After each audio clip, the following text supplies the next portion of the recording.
As well as being an extraordinary painter, sculptor, architect, draftsman, engineer, theorist, and scientist, Leonardo da Vinci also designed handbags.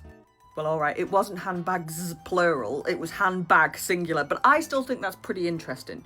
And what Leonardo produced, Leonardo being him on first name terms, what Leonardo produced in 1497 is one of the earliest surviving designs of what we would call a handbag today.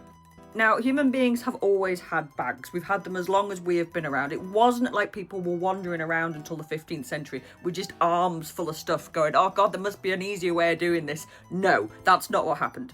We have always had bags. The body of Otzi the Iceman, who was killed around 3000 BCE, was found to have a bag on him containing all his little bits and pieces. But bags don't survive very often because they're made of materials that biodegrade over time. This very, very pretty bag is thought to be the earliest surviving example of what we would call a handbag, a bag that you hold in your hands, and it's over 700 years old, and it was found in Mosul in Iraq. It's very, very pretty. But what Leonardo designed looks jarringly modern, and you can find it in the Codex Atlanticus, which contains thousands of his images. He was always doodling and inventing stuff, and here it is.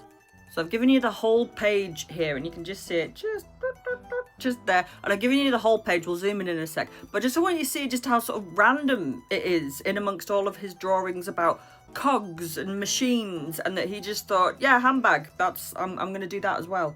Here it is in close-up. So what we're looking at here is it was leather design, and it has a solid trapeze framed construction, and it's got a metal clasp, so it's a clasp, and it's a clutch, so I suppose Leonardo intended to carry it around. And before you think that sounds weird, bags at this time, handbags like this, were mostly worn by men.